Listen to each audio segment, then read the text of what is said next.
side. Can you see me on your screen? I see the presentation. Okay, but you don't see me. No, you have to turn on the video. I have to turn on the video. Where will Start I do video. that? Start video. On your left, on bottom side. Wait, on your side. Can you see me on your screen? I see the presentation. Okay, but you don't see me. No, you have to turn on the video. I have to turn on the video. Where will I do that? Start video. Here it is now. On your left, on bottom side. Wait, on your side. Can you see me on your screen? I can see you now. What feedback is that? Presentation. Okay, but you don't see me. No, you have to turn on the video. I have to turn.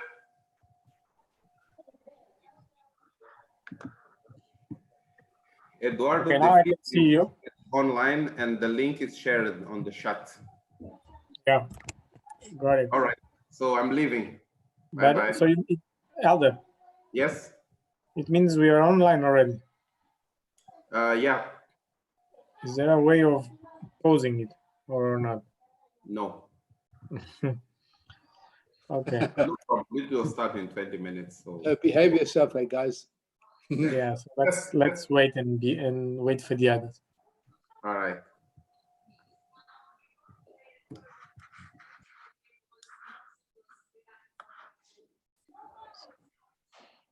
Tom, all good on your side? This is the presentation, huh?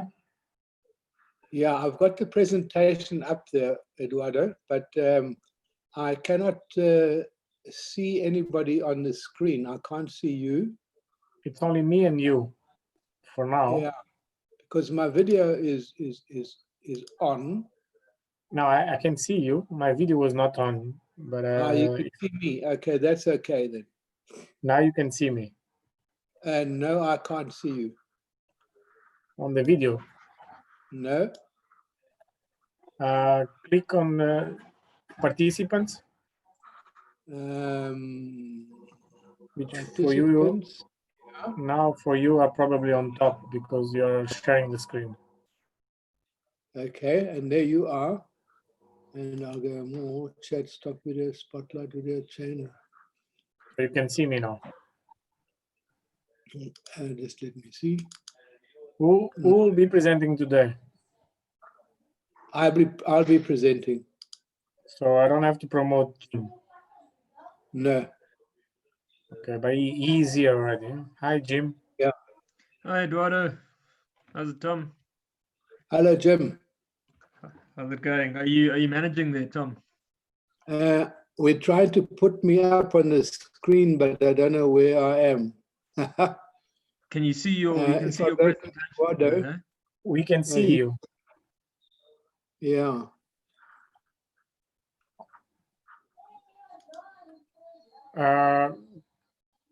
Do this, Tom. Stop sharing first. I'll stop sharing. Can you see it now? Yeah, sure. There you are. Can you see me? Full. Can you see you? Yes, I can. Okay. So because you can choose on top there. You can choose if you want to see only the speaker, everybody, only you. So you choose there on top. Okay. So I will choose the gallery view. Yeah. Okay. And so now I can see everybody. Okay. And So now you can if I share. go share, then let's see what happens.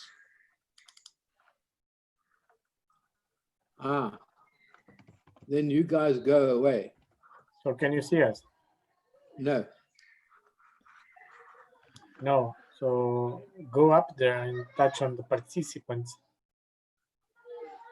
Participants. We've got Tom you have co-host. You have those small windows. Yeah. Can you see it? Yeah, there's you'll see me, but you can choose to minimize there's a small line, then a small square, then two squares. If you touch, you're probably on the small line. Then if you touch on the first square, you'll see the person talking. And then if you touch the other one, you'll see everybody on your top right. Talking. Motseki is wanting to be raised a hand. I'll promote Motseki. Yeah. So you can see the chat at least.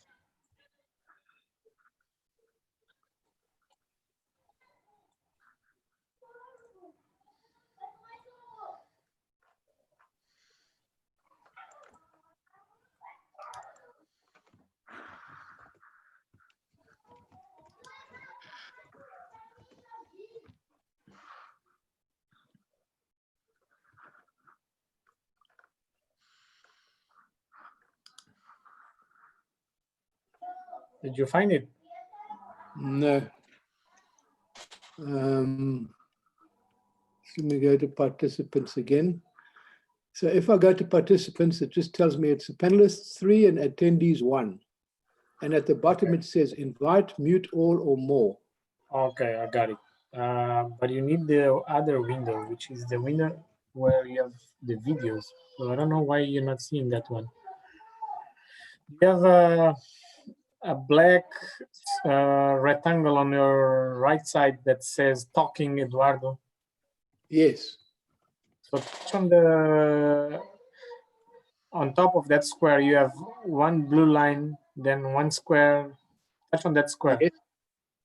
On the square. Yeah, there you are. It says show small active speaker. Okay. And if you touch on the other one, then you see everybody. Okay. Hey, there's Motseki. Okay, great. Hello, Motseki. How are you? Very well. Edward.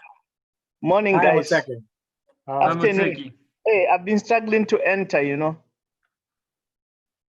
You know, there are so many Zoom accounts on my email. So I think I was just typing the wrong one.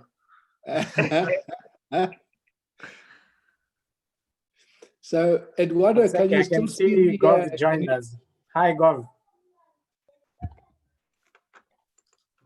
Eduardo, can you promote him? Can you promote him? Yes. So you guys can still see the opening of the presentation. Yeah, but yeah, you have shared, Prof. You have shared. Yes. Yes. Is Jim? Hi, Jim.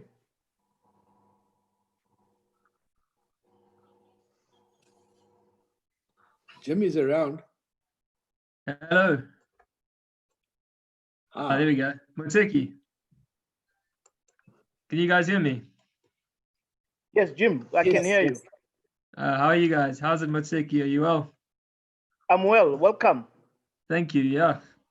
Director is there. Domingos. Oh, wonderful. Hello, Domingos. I saw him. Can you promote him? How are you?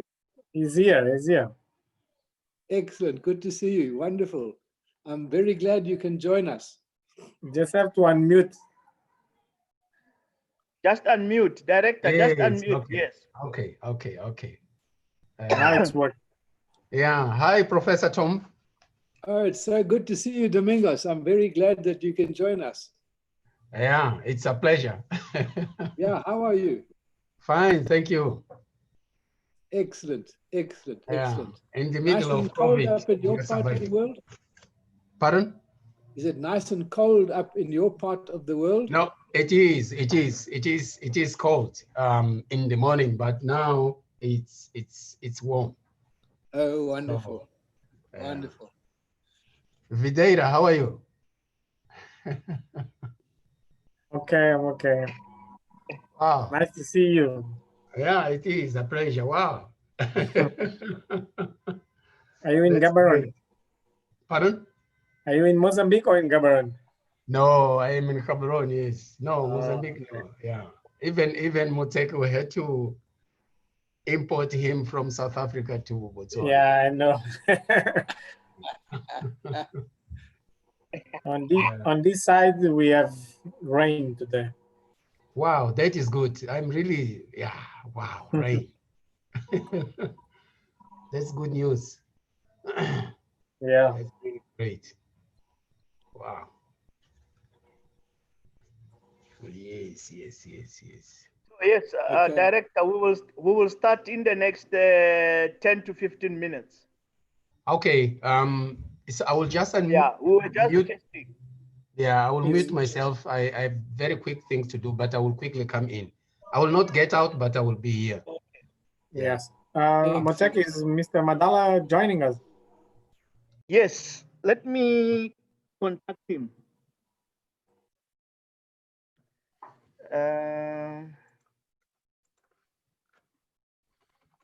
So Tom, now you're a professional. Huh? You already know. Oh, I tell you, I tell you. Okay, just great. It's amazing. Great.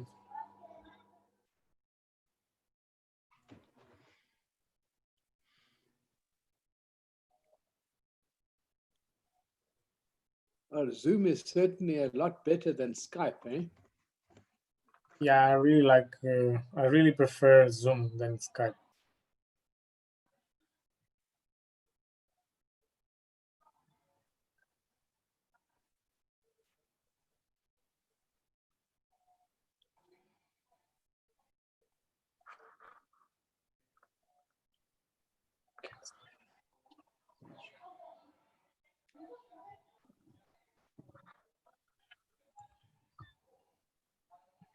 So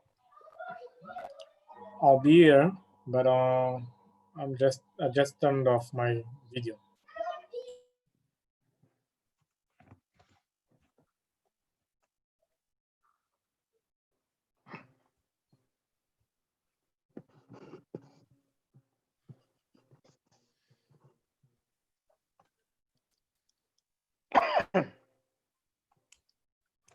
Dr. Motseki, how are you? Dr. Sloans, I'm fine yourself. Hey, I'm Dr. okay, Sloan. Prof. How are you? How is Klein Munda? Hey, Klenemonde is beautiful. Oh, good that I'm glad you could join Sloan's. This is my pleasure. It's great. So this is the last bit, huh? Yeah, this is the last bit. This So is now the last work bit. must begin. We must begin to join up the borders. You listen, you will hear later on, there is so much work to do. But yeah, it needs to be done if we want to reach the target. Dr. Motseki, you need a lot of focus on Energy. this. We have a major shortfalls to be covered up. It's not a small Sure. work. Yeah. I need a project officer for aquaculture. Yeah, I can see. Sure. I can see. Yeah. This thing is bigger than all of us. It's Yeah. getting out of hand, these fisheries in the region. Because yesterday we had a very nice meeting with CSIR, Luana, and NIPAT, Huh? Mhm.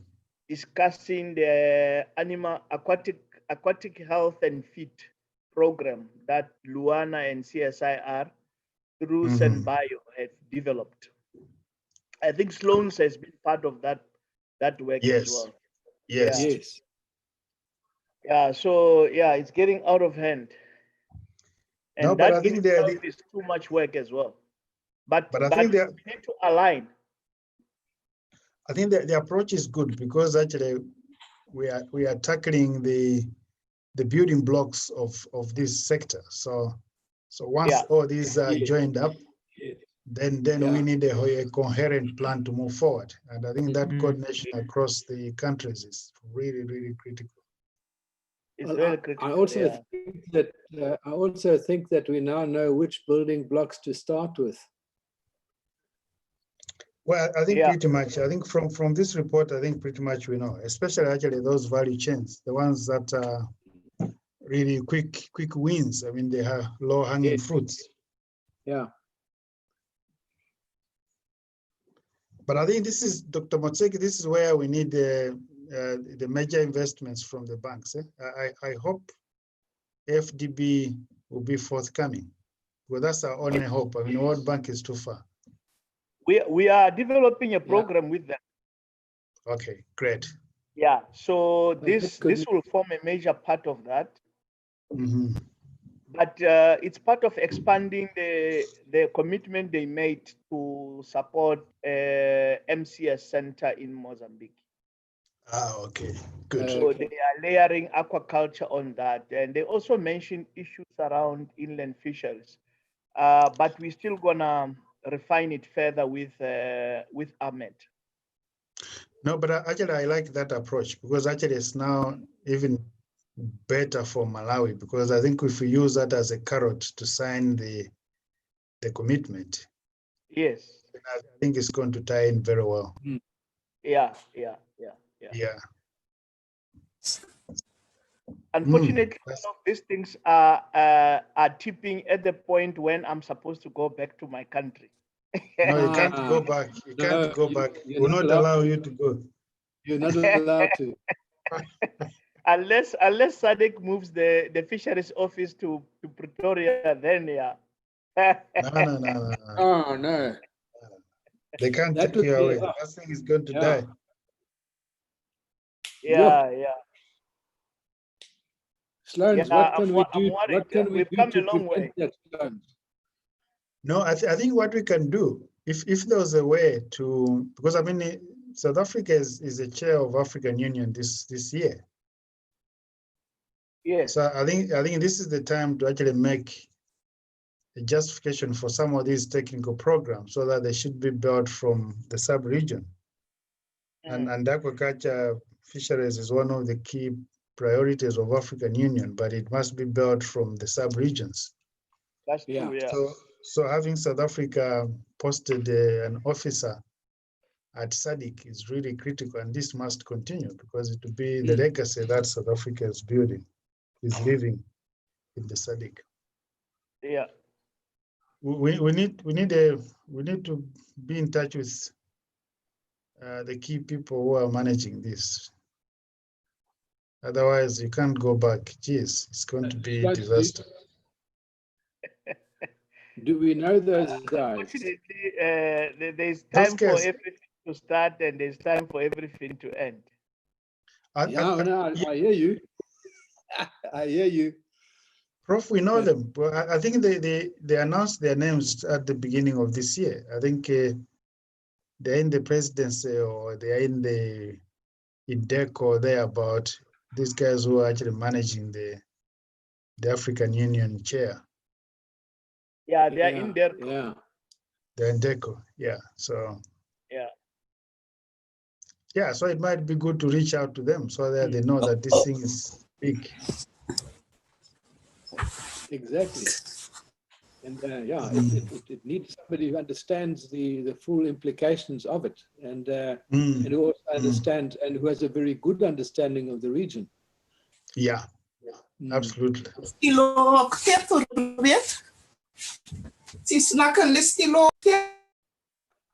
Good afternoon. How are things in Madagascar? Raso.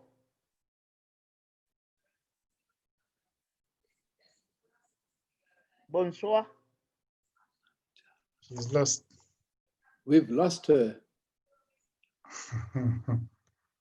No, Raso is still there.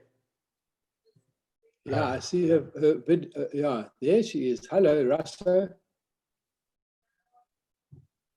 I see her microphone is turned off. Today we are even joined by the CEO of Namibian Fisheries Observer Agency. Ah, that's good. Oh, wonderful. That's very good. That's good. That's good. Yeah. Mr. Stanley Ndaha. And the chair is there. I can see him. And the Dr. chair is Madala. there. Dr. Madala, how are you? How is Da? Or are you in? I'm fine, thank you. Or are you in Morogoro? Yes, I'm in Morogoro at the comfort of my. Of your place. Hey, that place, I like it. What are you cooking today? what Nyama is cooking today. Pork, beef, Beef chicken, today. everything. Hello, And Dr. He's Madala. got a nice place in Morogoro, it's by the riverside. Oh, beautiful. They roast very nice nyama there. And the beer is sweet. So welcome everybody. I see people are joining. I see Alusha from Namibia as well. Etienne, we are going to prepare articles for the AAM, me and Prof. So we don't have to buy the space. You can create the space for us, right? I'm laughing, Moteki. I also want to eat some of that sweet meat and sweet beer at some stage. And Okay. to do We'll that, discuss. we need to keep running. Yes.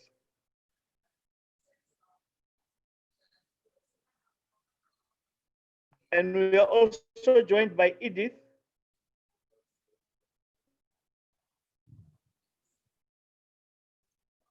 Grant came back again. Nelson Matekwe. How are you, Nelson? And Benice and Rachel joined as well. Oh, good. Yeah, today we have Director Domingos Gove, who will also give us the opening remarks. But the moderation will be done by the chair, Dr. Madala.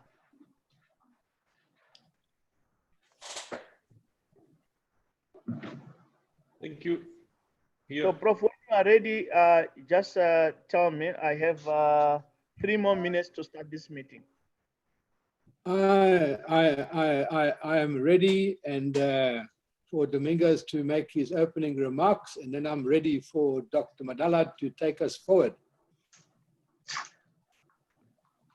And And welcome. yeah, I would also like to share some of that sweet meat that Sloans was saying.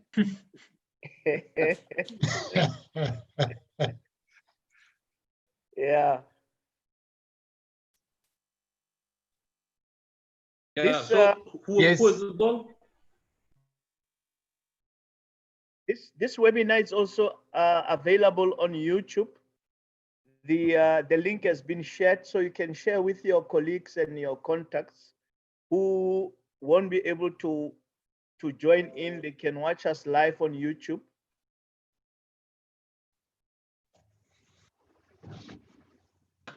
Yeah, I see the link right on the top left corner for easy access. Yes.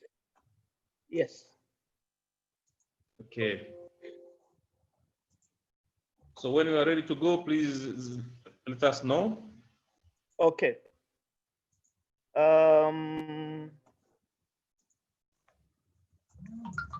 Director Gove.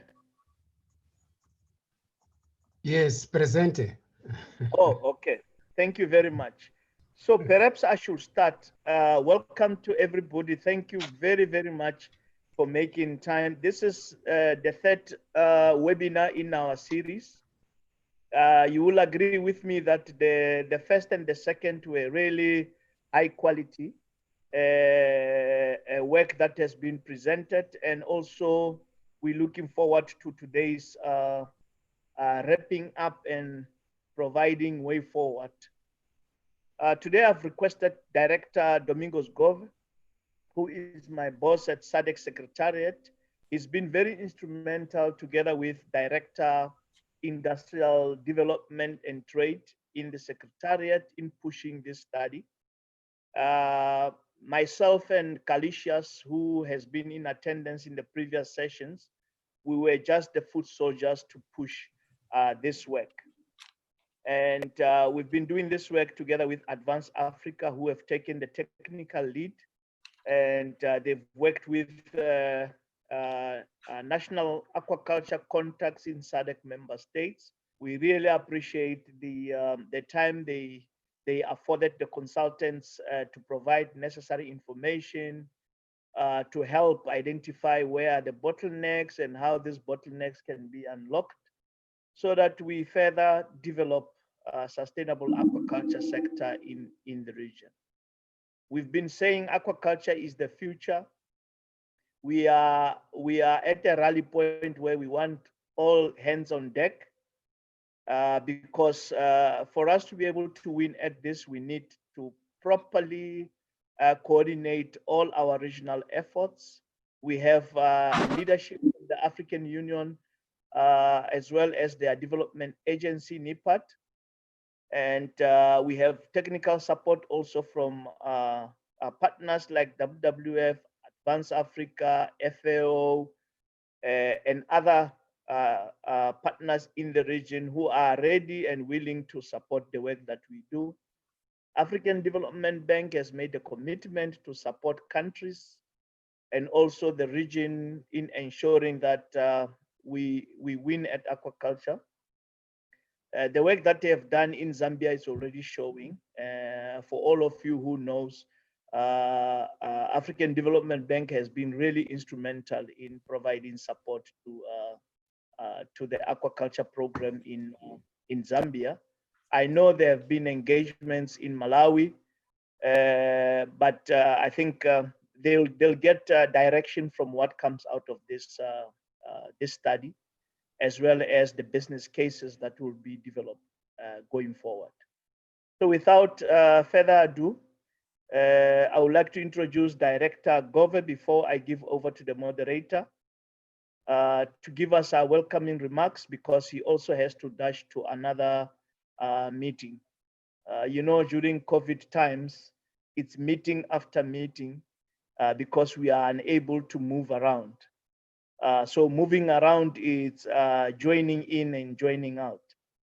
So let's allow him to join in with us today and give us his welcoming remarks and blessings so that we know we have blessings at the highest level at the Secretariat. Director. Yes, thank you. Thank you. Mutseki. Oh, sorry, it's Tom.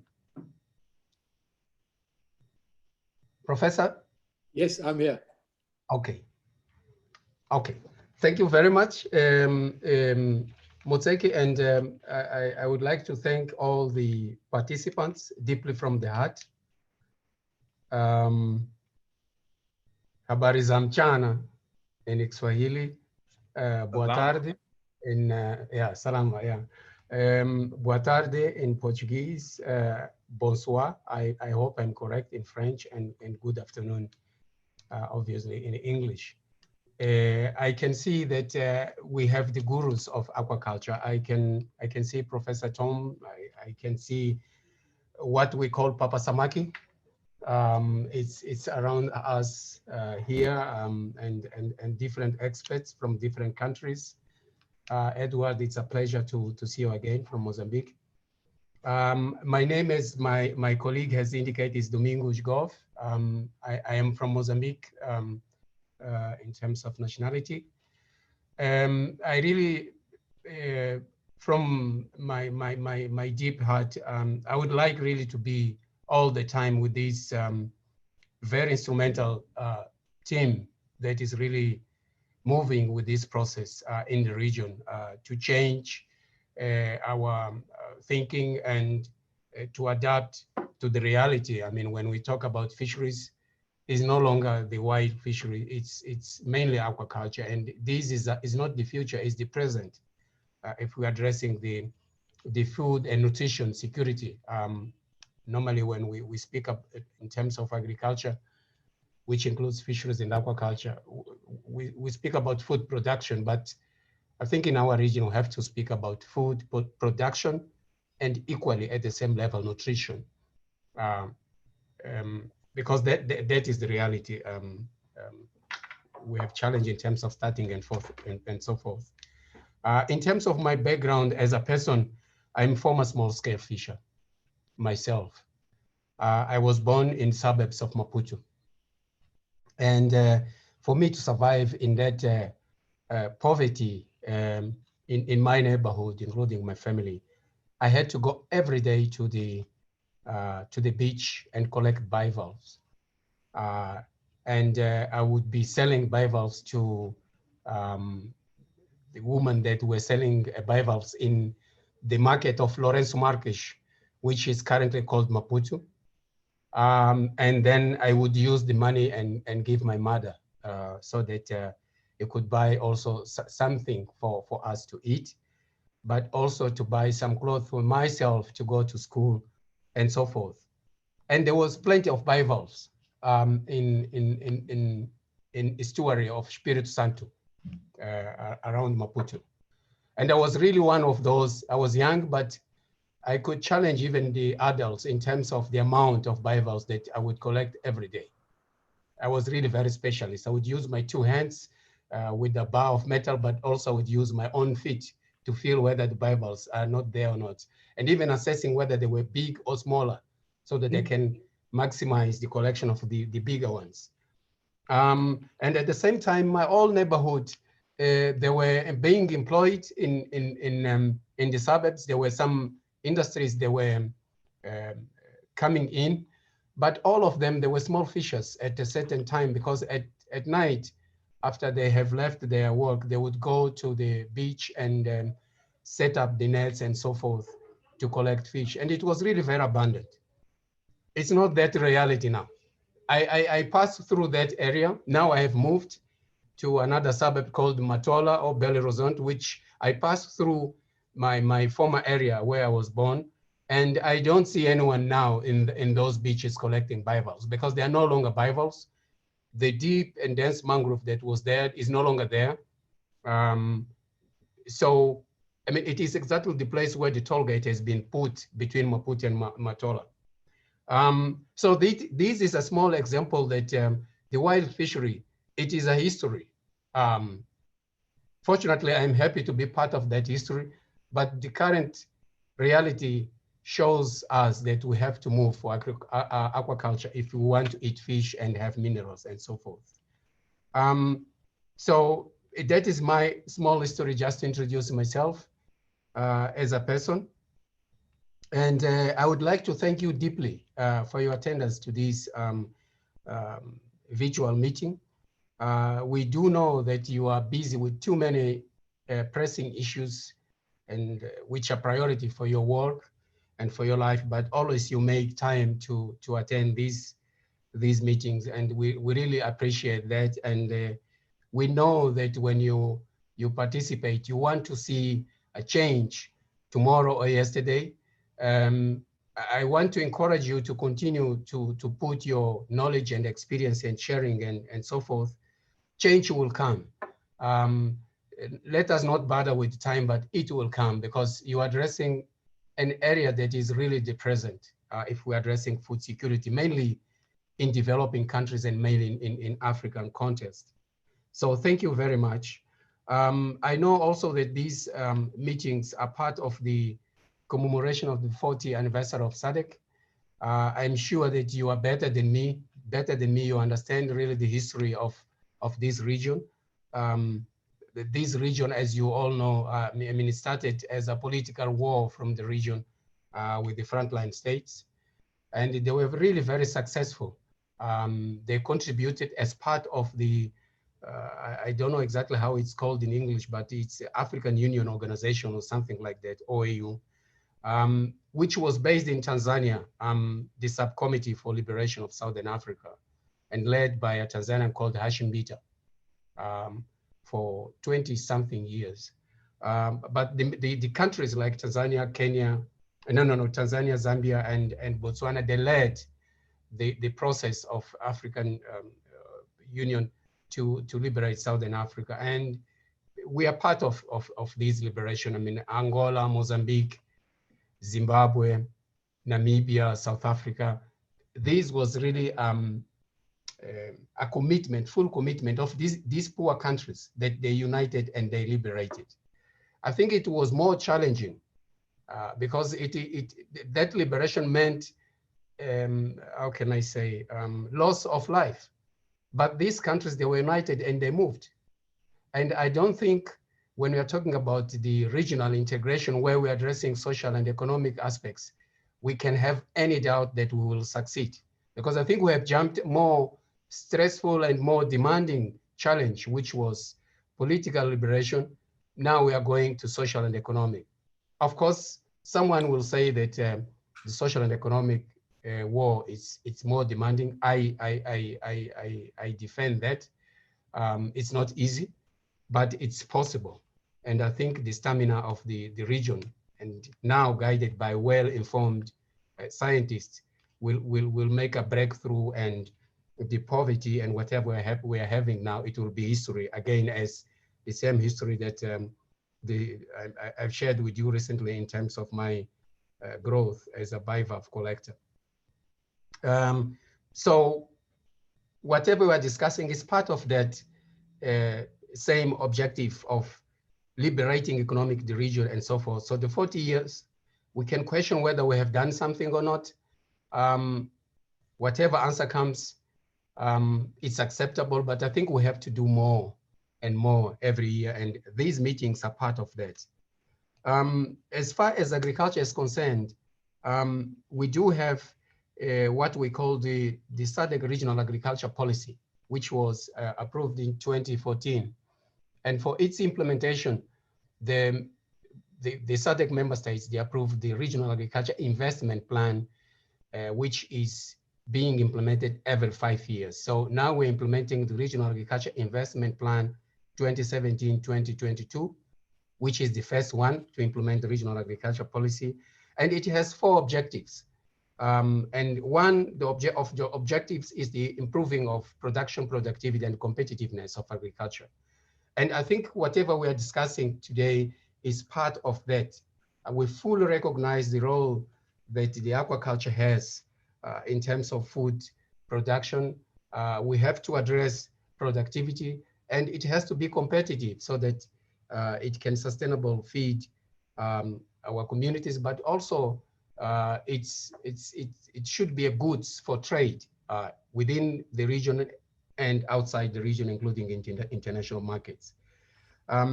One of the things that I would like finally to share with you is that we have been implementing our work through what we call the SADC Regional Indicative Strategic Development Plan, where all the protocols and all the strategies and policies are compiled, and then we have a kind of a framework for 10 or 15 or 20 years. And the first Regional Indicative Strategic Development Plan, which was discussed through 2003, started its implementation in 2005, and it's ending, it ended, in fact, in 31st March 2020.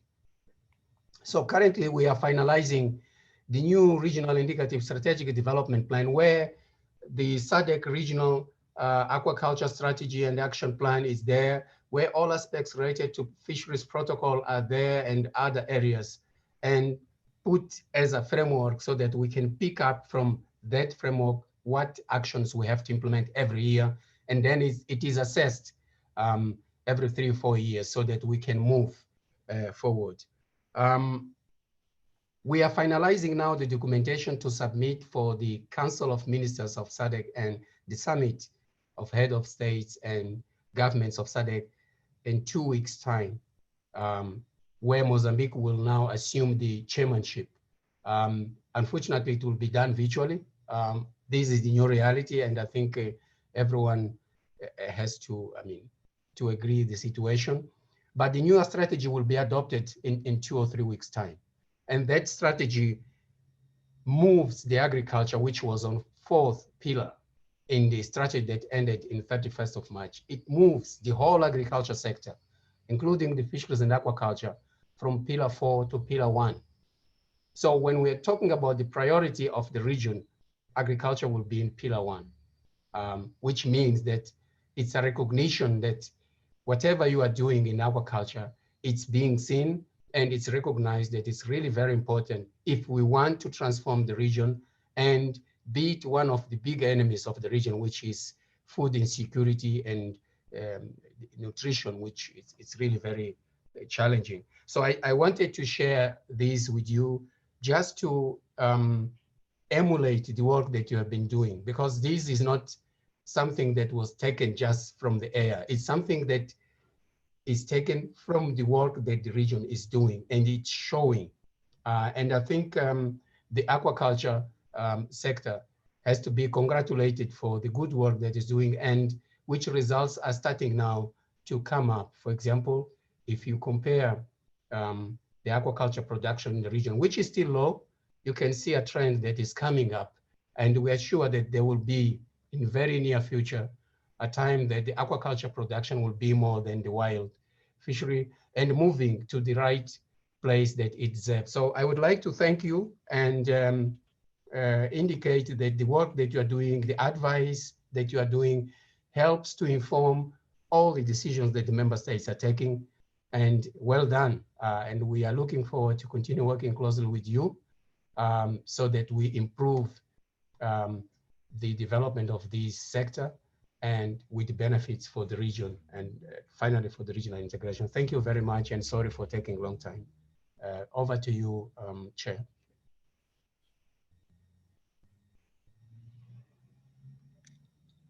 Thank you, Director.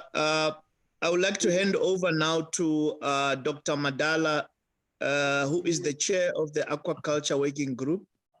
He's actually the outgoing chair, as you have heard that Mozambique is taking over as chair from next month. So Dr. Madala, over to you. Thank you, Moseki.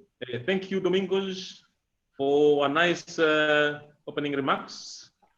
Now we are ready to move on, but before do that, I would like to offer my condolences to the people of SADC and to United Republic of Tanzania in the event of passing of our former president, Benjamin William Mkapa, who passed away in the night. So our prayers are with the family and all those people who have been touched by his loss. Now, without wasting much time, then I would like to invite Tom so that he can take us through what he has prepared for us for today. Tom.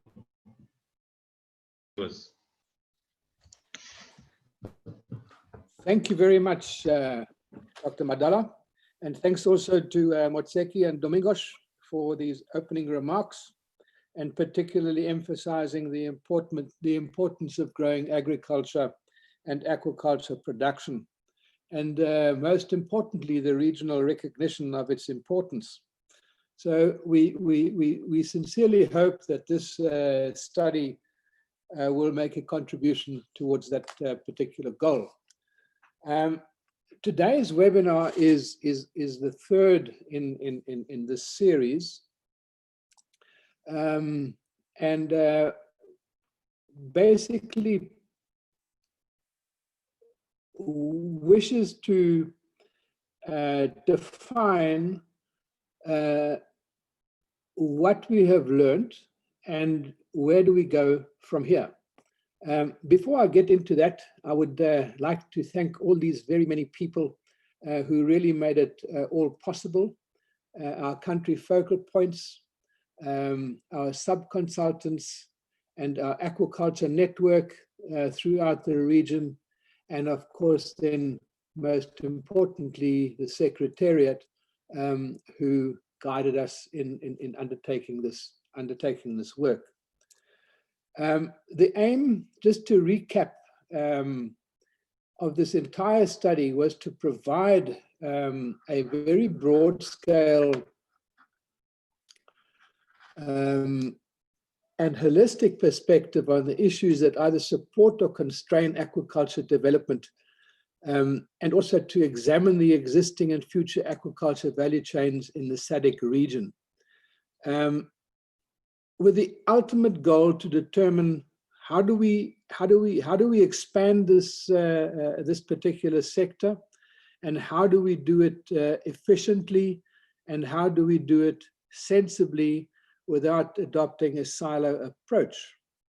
So what you will see in the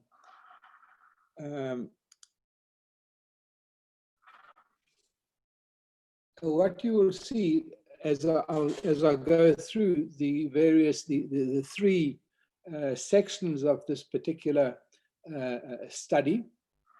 I can jump this one because you saw that previously. What you will see is that in the first instance, we looked at what comprises aquaculture within SADC. And in the second section of the study, we looked at the value chains and we profiled those particular value chains to identify the constraints and to identify the opportunities. And this third webinar is basically geared towards developing a priority action roadmap that we can move forward and hopefully reach our goals, which will be outlined quite soon. This just sort of summarizes what I've just said. We started off with our desktop studies and field work, which was not possible. Then we did the country profiles and the value chain assessment and prioritization.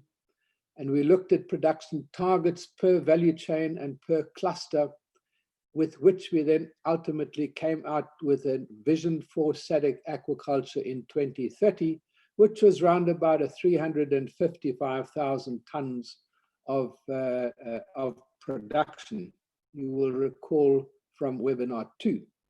And this particular webinar will focus on the priority action roadmap. Just to recap, there were 24 value chains that we identified, and 5 of which were deprioritized. By deprioritization, you will recall that Grant mentioned that it doesn't mean that these value chains are of no consequence and should simply be ignored. They just fall on the opposite end of the continuum between, say, for example, being deprioritized, with other words, do not have the same level of dire need to really get into development because they don't have the exact same potential as, say, for example, those value chains that have been prioritized, in other words, on the top right-hand side of our chart. What we did show, however, is that the value chains show a multitude of growth opportunities across species clusters, locations, and technologies and scales. You will note also that when we looked at the average score of all value chains, we got a score of 6.1 for the potential to expand production and an average score of around about 4.8 for the potential to expand consumer demand. So what does this tell us? It indicates that aquaculture production in SADC will be constrained by consumer demand before maximum potential capacity for production is actually attained. And this indicates the extreme importance of focusing on the market for the development of aquaculture within the region. We will get into greater detail as we go along. Just to recap again, we have a situation where the tilapia cluster offers the greatest potential for expansion and growth. And we see that in 10 years' time, our production could be sitting at 146,000 tons. The mariculture value chains, there are a few well-established value chains, limited potential to expand production in the short and medium term, but we found that the interventions should actually focus on developing cage culture of marine fish in the Western Indian Ocean region, simply because of the excellent biophysical conditions, good candidate species, which we have in the region, and the technology and the success has been proven already in Mauritius. The current production volumes from seaweed and to a lesser extent bivalve and abalone value chains must be sustained, particularly for socioeconomic reasons, and we'll get onto that as well. You will see that the major, from this particular table, you will see that the major potential lies with tilapia, and then also with the crustacean cluster and the bivalve cluster. This is a slide which which was brought, or the question was brought up by Calisius during webinar 2. He was asking the question, what about employment that this increased production might be able to create? Well, we went back into our document, and we extracted from the document the following information. And it shows us that if employment increases at the same rate as production, then we will create in the region of approximately 145,000 new jobs. And this can be split up between executive, admin, and labor according to the percentages, as you can see on your screen. 86% would be labor, admin about 10%, and executive around about 4%. And then the tilapia cluster will provide the most jobs by 2030. We expect that if the production gets to the target, there's a current employment of around about 44,000 people. And if it reaches its target, then employment will be in the region of around about 141,000 people. So if we then say, for example, go and have a look at the expansion and growth of SADC aquaculture, what we have done, we've taken a 10-year timescale. The 10-year timescale is not because I'll be well over 80 by then, but simply because a 10-year timescale is something that you can work with realistically. If we had expanded it to something like 20 years, then the projections become a bit unrealistic, and we decided it would be better to stick with a 10-year projection. So the priority action roadmap focuses on interventions and objectives for in other words, short, medium term expansion of production. And what we obviously show is that the prioritized and developmental value chains provide the best opportunity for expansion in the next 10 years. As I said earlier, the deprioritized value chains, such as tilapia in RAS, such as South African trout, and those likes, only be considered after interventions have been implemented for prioritized and developmental value chains. In other words, let's focus on those value chains which really have potential to increase production and to contribute significantly towards food security as well as nutrition security. The niche value chains are limited by market, and we'll be dealing with those in greater detail. Some, say, for example, are such as the abalone value chain. It's very much a niche value chain. Market expansion from our side in the Southern African region is very difficult, but nevertheless, they are well established and to a very large extent, I think, will remain niche value chains. Our vision that we have come up for SADC aquaculture sector is to expand the sector in the SADC member states to produce around about 355,000 tons of diversified production and integrated value chains that are positioned to deliver against overarching RASAP objectives and to contribute towards poverty eradication and food security, while at the same time providing the opportunity for the private sector to create wealth and employment. Then we asked ourselves the question, okay, now how do we get there?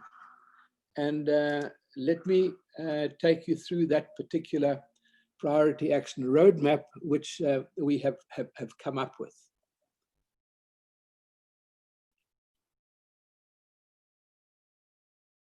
The priority action roadmap essentially comprises 6 foundational strategies, and each consisting of a series of plans, and each plan is made up by specific projects and activities. So this is the level to which we have done this exercise, and I will be running through this with you. The 6 foundational strategies: the governance strategy, an infrastructure and input strategy, research and development strategy, human capital development strategy, funding and investment, and a market strategy. If we, for example, start off with the governance strategy, we have a member state's legislation plan, a licensing plan, aquaculture authority resourcing plan.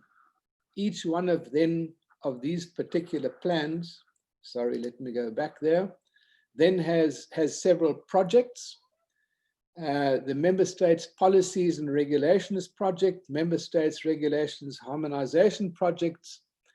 And if we look at the member states licensing plan, we have 2 projects, which is the one-stop aquaculture licensing project, aquaculture environmental assessment projects, and then the authority resourcing plan, looking at human resources upskilling project, MCS project, and services capacity building project. Now, if we have a look in greater detail at those particular plans and projects, then we'll find that we will have, say, for example, under the member states policies and regulations project, we would have activities that include review of governance frameworks and developing support plans. The member states harmonization of regulations projects, the activities under this would include gap analysis, engage with member states, embark on process of adapting and harmonizing regulations. These are all important activities that ultimately allow the region to move forward on a regional basis, rather than, say, for example, aquaculture moving ahead a little bit in South Africa, a little bit in Tanzania, a little bit in Angola.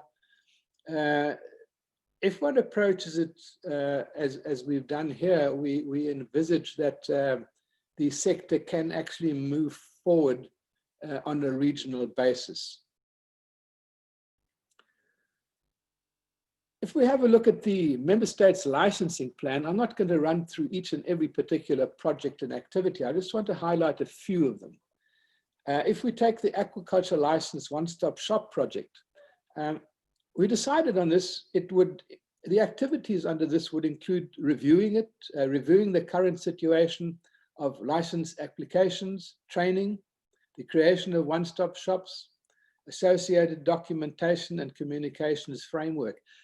Why, for example, did we come up with this? Well, in the country questionnaires, we particularly asked the country focal points to inform us to what extent is it easy or is it difficult to obtain or to get an aquaculture license. And in most instances, it's a horrendous and most difficult process. In some countries, such as Tanzania, for example, things have come to a good head there. And it's a good example of what it should be like. But in other countries, South Africa being one of them, it's a horrendous exercise. And it is a horrendous exercise, the consequences of which are that very many investors are actually put off by the difficulty of obtaining or applying for licenses.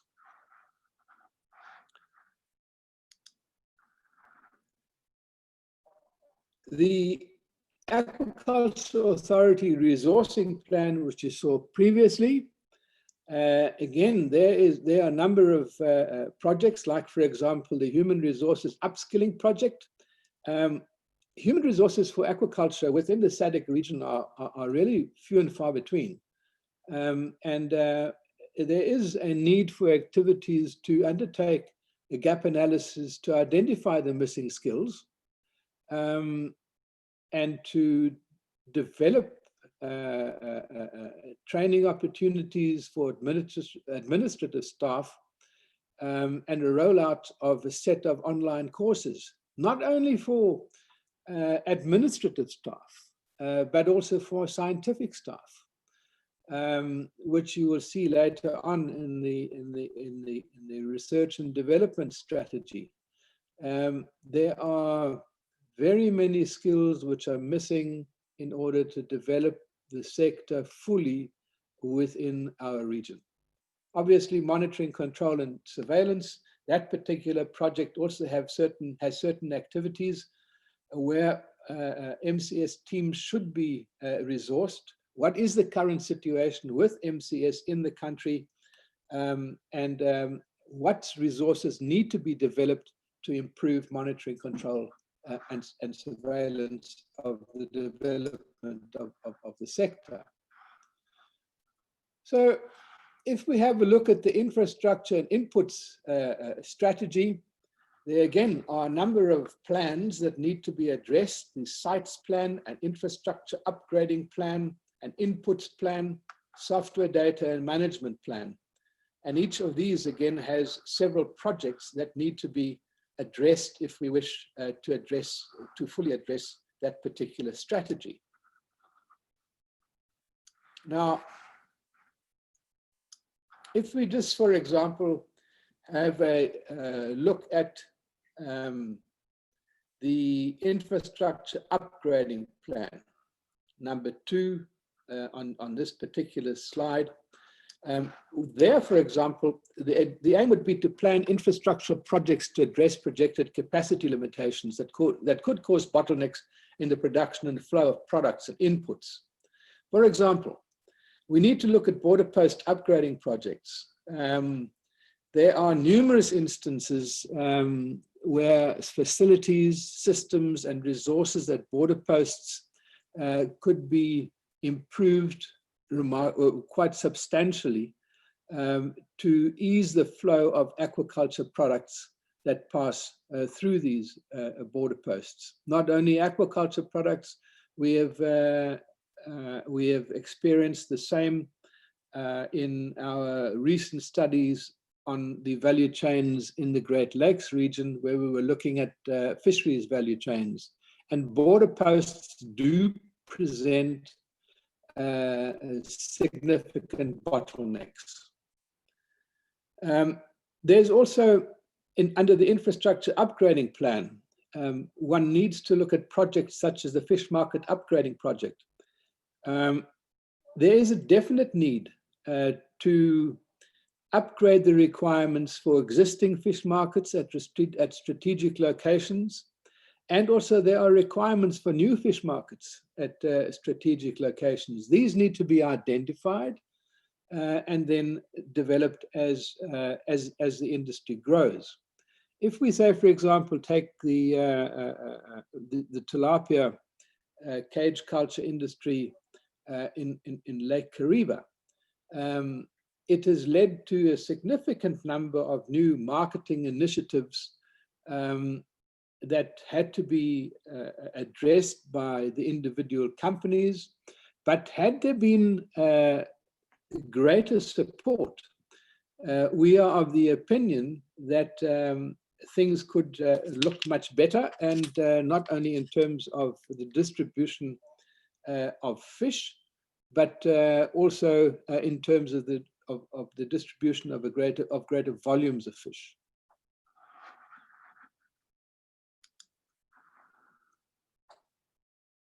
Yeah, then of course there's the inputs plan, where we have various projects that we have identified. The aquaculture feeds production project. I apologize. Here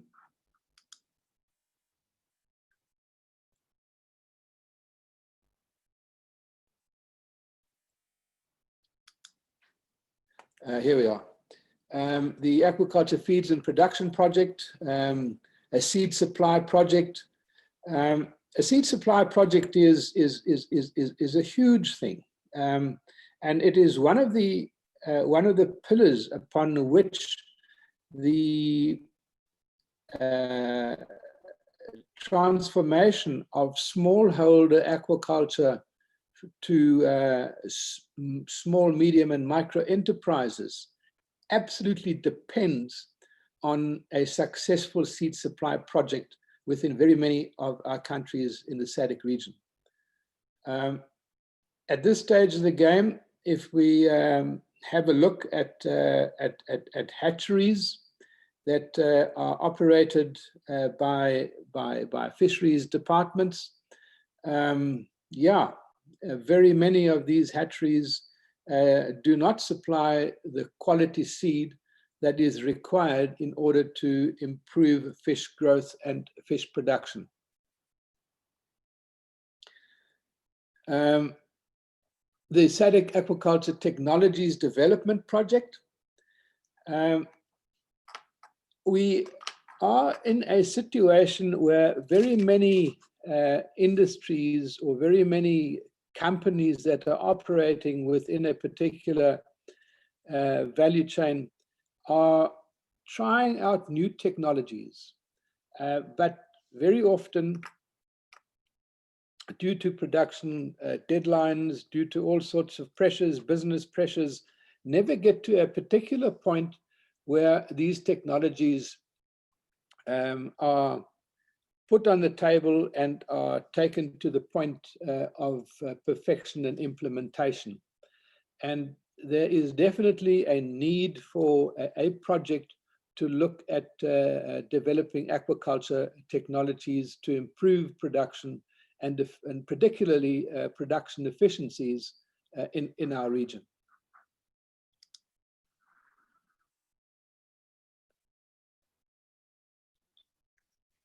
We have also highlighted in this infrastructure and input strategy a software and data management plan that will ensure that systems for good aquaculture data collection, analysis, and dissemination are put in place.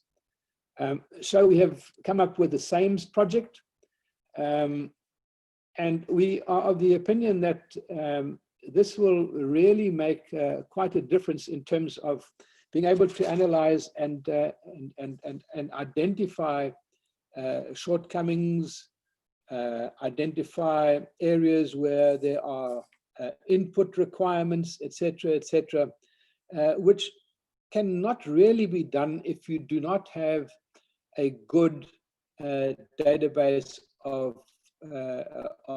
production statistics throughout the region.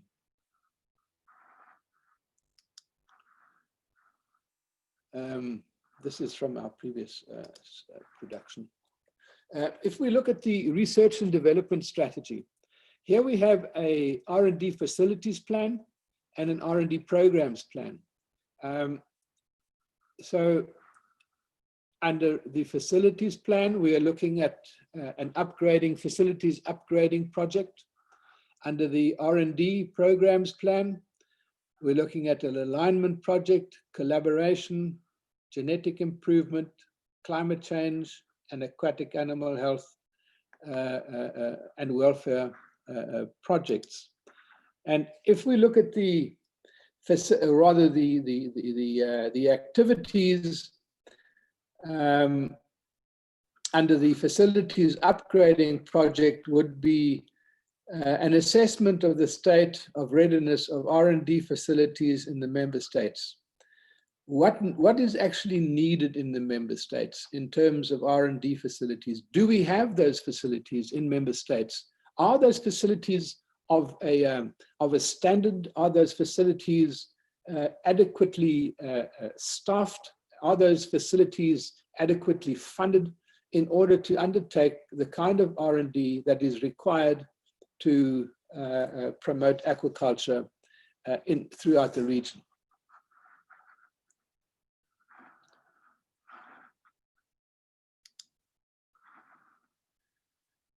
The R&D programs plan, as you saw in the 2 slides ago, had a number of projects. There's the program alignment project, international collaboration project.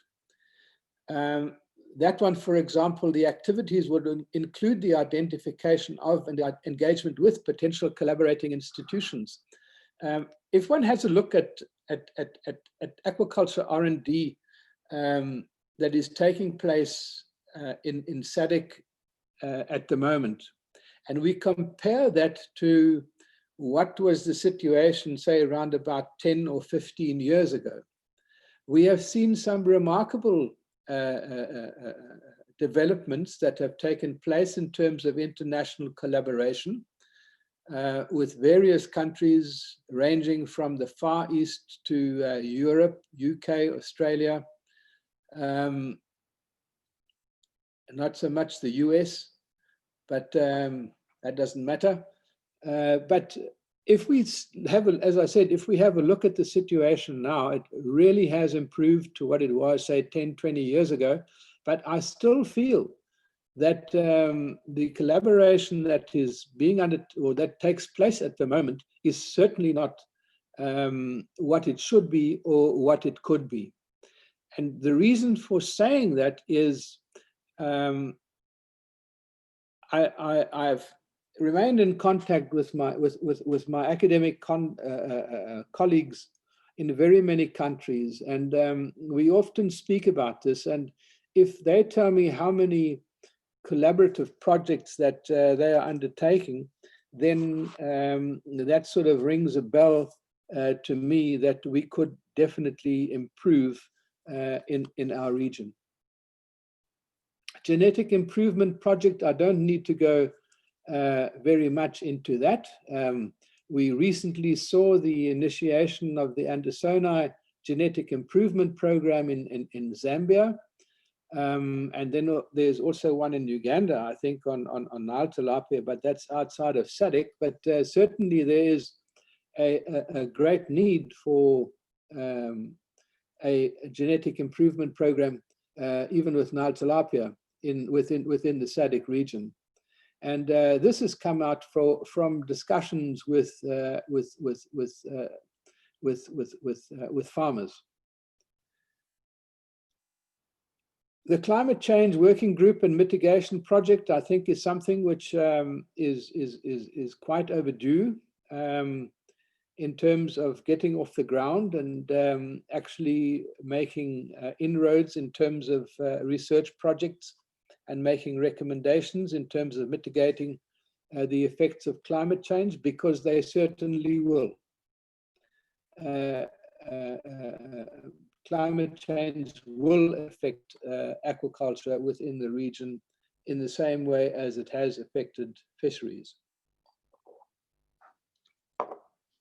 The Aquaculture Animal Health and Welfare Research Project, there's no need to go into that. I think that everybody will agree that we need to continue with the Aquatic Animal Health Plan and its adoption by all member states, and continue focusing on that research and to again, however, have a regional collaborative research and dissemination of information system.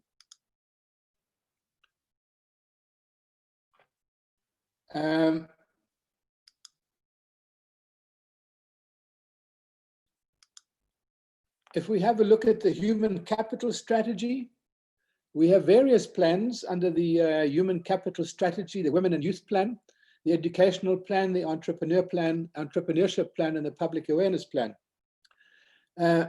Very often, women and youth are sort of tag-ons to project proposals, and we have decided that this is something extremely important for the development of the sector, and hence have pulled it out and have given it high priority in terms of the various plans under the human capital strategy development plan. If we have a look at the women and youth plan, just as one of the plans under the HR or human capital strategy, the overall aim of this plan is to ensure that marginalized groups, in other words, women and youth, are resourced to play a key role in expanding the aquaculture sector, and to ensure that they are supported by adequate policy and developmental frameworks. There are huge opportunities in all sectors of aquaculture for women and also for young people, in post-harvest technologies, fish handling projects. There's massive opportunity in business planning and business management projects, as well as opportunities in the more practical hatchery management best practices project. And particularly the way I see it is that there should be a focus on particularly on this one that I am sort of circling at the moment, is the business planning and the business management side of bringing in more women and young people.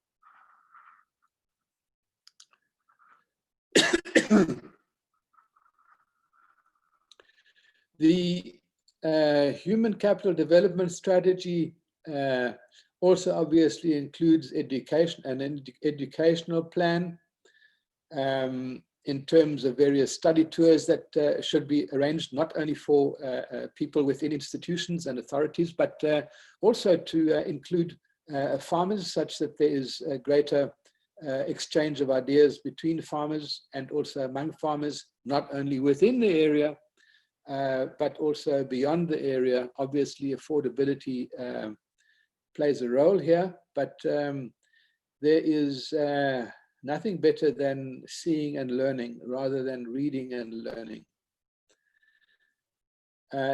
Best management practices training programs are particularly important because ultimately, as Grant pointed out last time, one of the more important issues regarding the value chains are the certification of farms within value chains. This is becoming more and more important from the market side, and also obviously from the consumer side. So developing best management practices, obtaining or having BMP training programs, we feel is of great importance. Online training programs are extremely important, particularly under conditions such as we find ourselves at the moment. And then, of course, there's the entrepreneurship plan. This is important because very many people wish to get into aquaculture, but they lack the understanding of starting off a business. They lack the understanding of how you're going to manage that business. And these are key issues that need to be addressed if we want to see the sector develop within the region. And of course, public awareness. On one hand, aquaculture is regarded as the provider of fish for the future, more so than capture fisheries.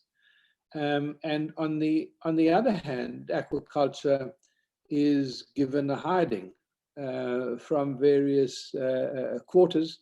And what is very necessary is to actually develop public awareness programs regionally, on a country basis, on a value chain basis, whichever is the best. But there is a need to develop public awareness plans to educate the public of the benefits of aquaculture to food security within the region. Funding and investment strategy is hugely important. I remember last time our colleague from the Development Bank was here and asking the questions surrounding how will we be approaching the banks to possibly assist with the development of the sector. Well, this is to a very large extent put together in this funding and investment strategy that we have come up with. There's an investor engagement plan with 3 projects. The one is what we call the Investor Memorandum Documentation Project, the Investor Roadshow Project, and Fiscal Incentives Project. Let me deal with a couple of these. The investor engagement plan is to engage with potential investors across the globe with a view to demonstrating significant opportunities for aquaculture development in SADC. The Investor Memorandum Documentation Project is to actually develop a document pack for potential investors, because very often, if one sits and discusses aquaculture with financiers, they have heard of it, but of aquaculture, but they have no clue in terms of the financial opportunities that exist within the sector. What is also necessary is to have an investor roadshow project. In other words, engage with potential investors through a series of roadshows and documenting small and medium scale and aquaculture businesses' success stories, and to disseminate to financial and government institutions and also to the public. With other words, make it known out there what opportunities exist within aquaculture for investors. The Fiscal Incentives Project, we have a project where activities would include the agreement on a set of rational fiscal incentives to encourage aquaculture investment. Obviously, this needs a memorandum documentation project where one has all the documentation in order to go to the fiscus or to the treasury and to the people working in those corridors to sit down and discuss with them possible fiscal incentives to encourage investment in aquaculture.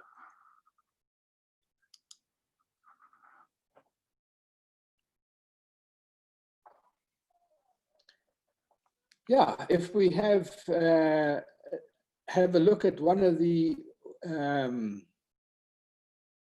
more important plans in my mind, and that is the Smme funding plan. That would be to develop financing instruments that will allow the ramp up of existing smallholder farmers to Smme scales. This is something which is very dear to my heart. We have seen some successes of ramp-ups. And this, I certainly believe, if one can do this on a greater scale, it will lead to small-scale producers making a real contribution towards food security within the region, and also for the creation of wealth for themselves.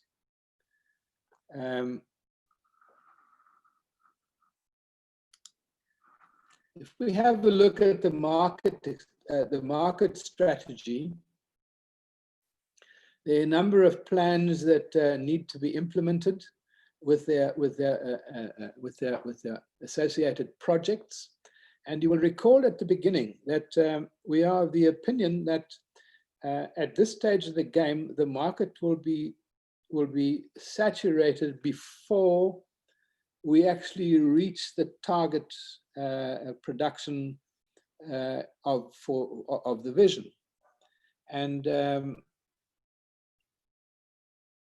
this particular market strategy is geared towards developing the markets for aquaculture products such that that doesn't happen, and that the market actually develops together with production on the other hand. So what the aim is to develop regional and international demand for our aquaculture products at a rate that matches the planned expansion production volumes as forecast in our vision.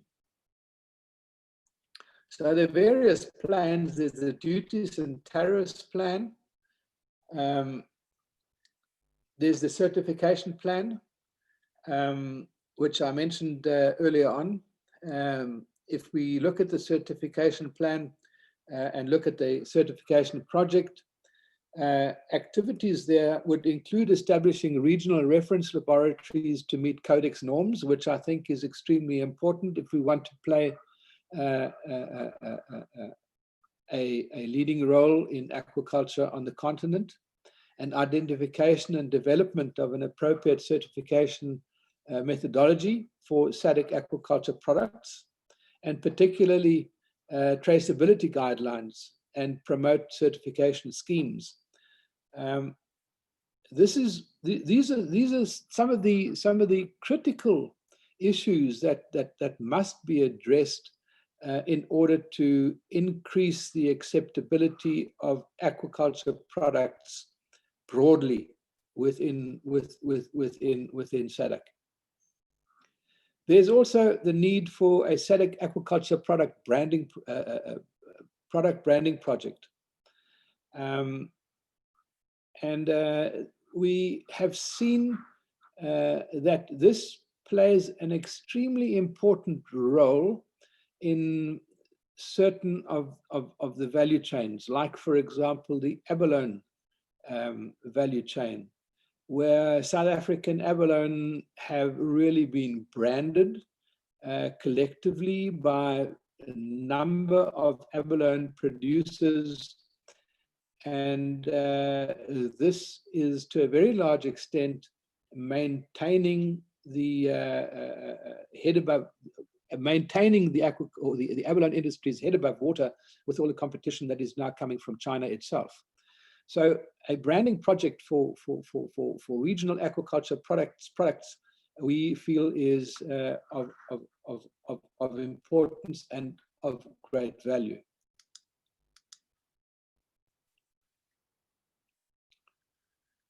There are various other projects under the promotional activities plan, like, for example, Best Management Practice Certification Project, the Product Awareness Project, Trading Platform Projects, Global Market Certification Plan, and Market Intelligence Platform Project. This market intelligence is again something which is hugely important in order to develop markets, and particularly if we wish to grow, say, for example, current production in tilapia from 45 to over 140,000 ton. There is desperately a need for good market intelligence such that we know where that product will ultimately be sold. The market strategy plans and projects under value addition plan.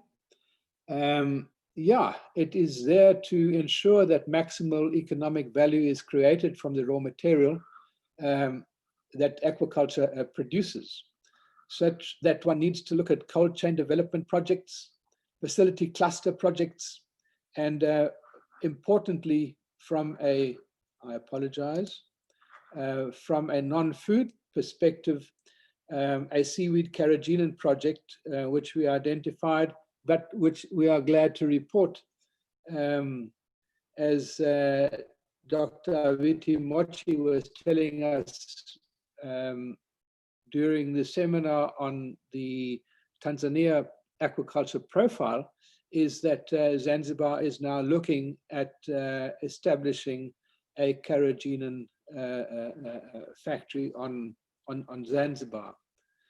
Yeah, this is extremely important and will add hugely to the value of seaweed produced in Zanzibar, in Tanzania mainland, and also in Madagascar. So, just to conclude, on the country profiles, we have shown that aquaculture in SADC has made substantial progress. That's without a doubt. To varying degrees, member states have created enabling environments, but this certainly can be improved in very many countries, and there's a desperate need to do so. So, we can quite comfortably say that there is a good foundation upon which to build the future aquaculture industry within the region. The next step is obviously to attract and facilitate investment from the private sector.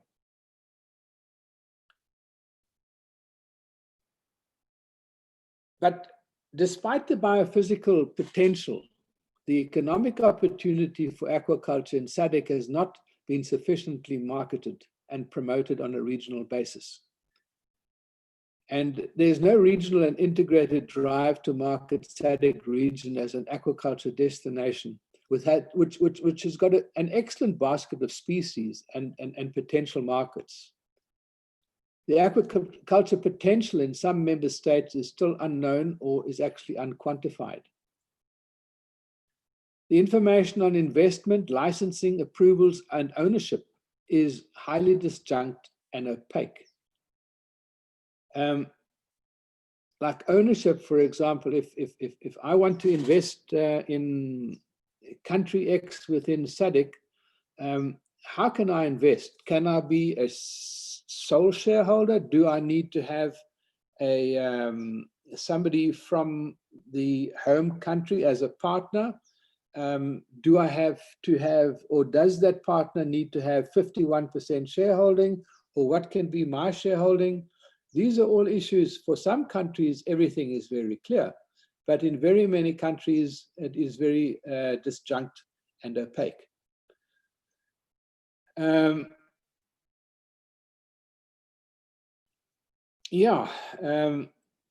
We feel that there is a need to develop a coordinated approach to facilitating investment in aquaculture. For example, the development of marketing materials, investor roadshows, websites, user-friendly documentation. So if we have a look at the conclusion on value chains, we have shown quite conclusively that the value chains of SADC aquaculture are quite diverse, with a high potential for expansion. There's significant growth opportunities across species clusters, locations, technologies, and scales, as I mentioned earlier. And there's significant potential for employment creation. The most pressing need, in our view, for expansion is finding a market solution. As I said earlier on, the information that we can glean from the value chain prioritization exercise tells us that the market is going to be something that might actually hold us back more than anything else. In other words, we need to develop that market.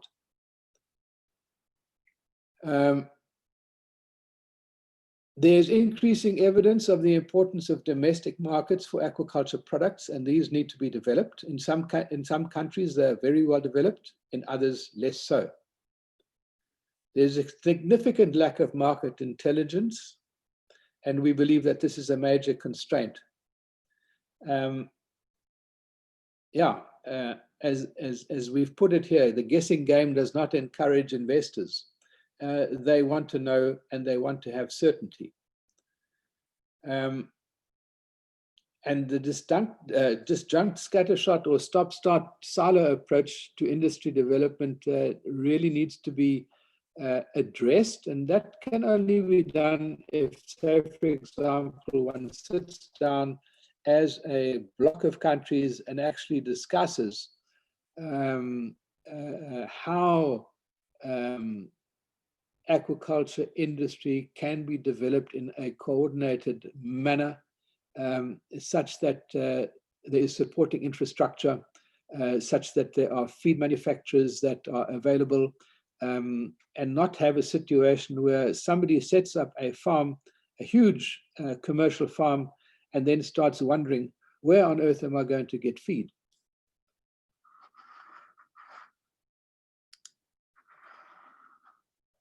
The priority action roadmap, as I said, our vision is 355,000 tons by 2030.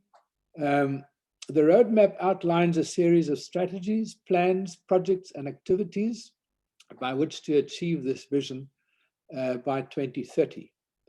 We have 6 strategies that need to be implemented, and these are the governance strategy, infrastructure, R&D, human capital, funding and investment, and then the marketing strategy. The entire approach that we've taken here is strongly underpinned by the FAO's ecosystems approach, and then is fully aligned with the regional aquaculture strategy and action plan, the RASAP, and the indicative strategy development plan, and the industrialization strategy and roadmap. The roadmap, if we look at it holistically, it emphasizes the need to address food security and poverty eradication within the region, but at the same time promoting private sector investment, creation of wealth, and employment. And finally, it is basically our opinion that a regional and a participatory approach with well-defined targets are key to realizing aquaculture potential, or the regional aquaculture potential, and the vision for 2030. And with that, ladies and gentlemen, I'd like to conclude this presentation. Thank you, Dr. Madala.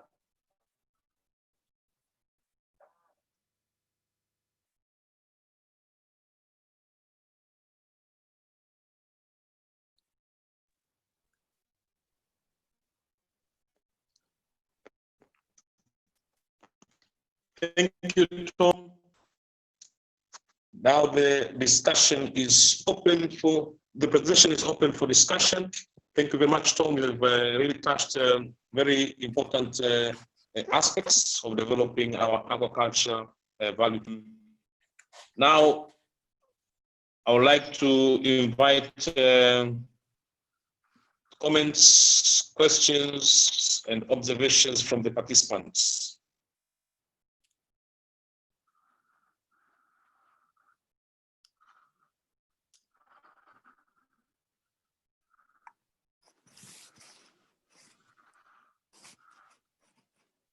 I don't remember.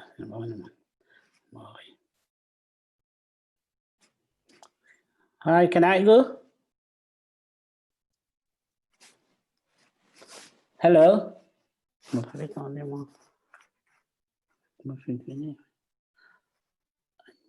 Yes, I can hear you.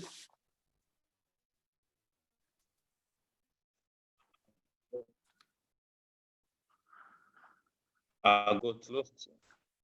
Yes, yes. Go ahead, Go on, Maurice. please. Go on. Yeah, go on. Okay, I assume she's referring to me. It's John Foydier from Deaf in Cape Town. So I'm responsible for developing and monitoring of food safety. I didn't see much discussion around that in this presentation. There was some mention of that kind of thing. I don't know if we want to discuss it maybe in another presentation as it comes up.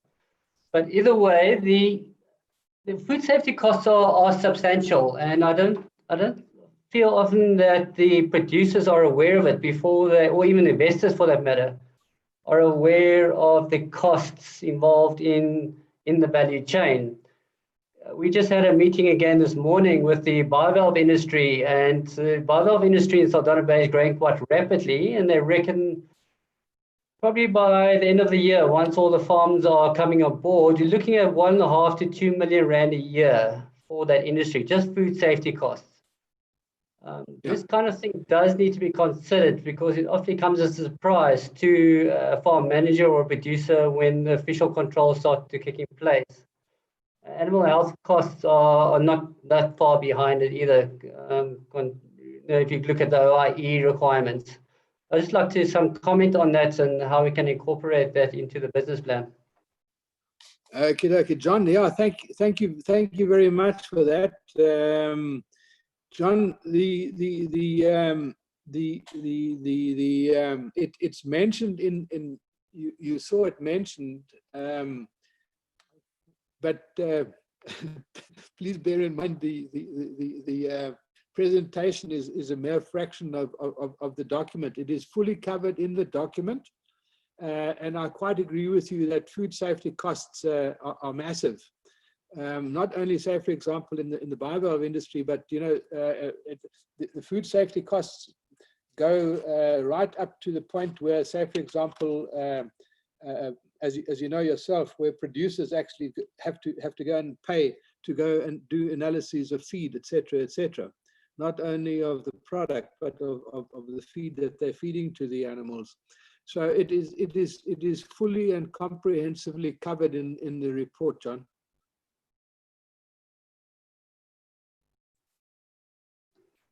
Thank you, Tom. The other thing, while I've got the platform here, you mentioned certification schemes and the importance of that. And yes, we agree with that.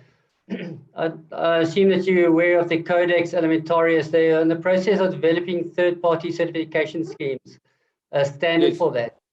How do you see that panning out in SADC? Do you think it's something that we should be considering more carefully?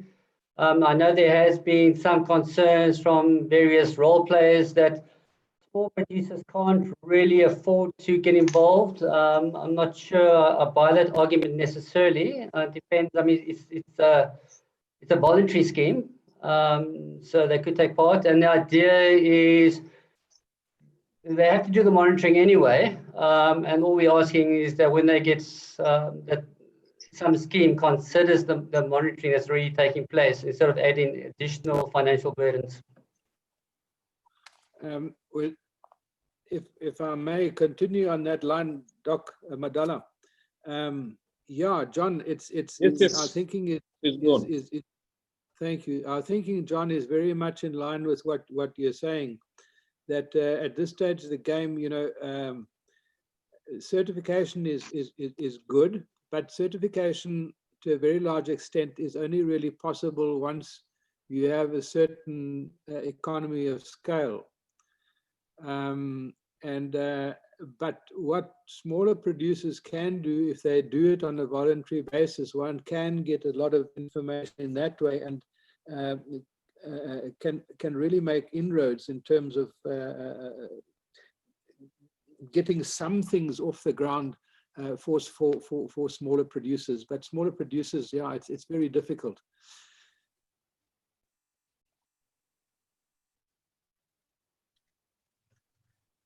Yeah, thank you. I see Maureen's hand is up. Maureen?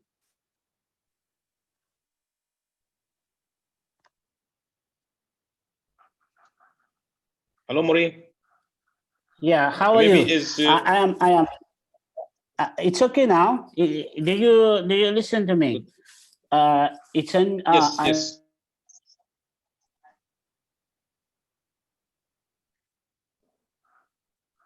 Maureen, you're out of.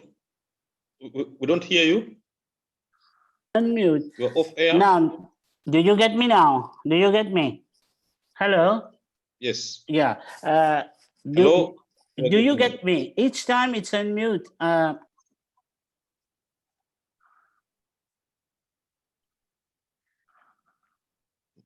Maureen, you're out again.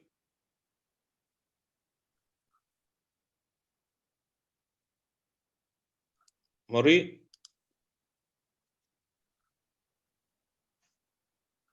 I think he's being muted, Doc Madala.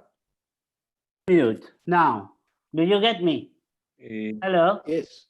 Yeah, if you get me, my question is quick. Yes. Thank Tom. Thank everybody. Thank Mutseki and Domingos Gove. I've seen him today. I'm very happy.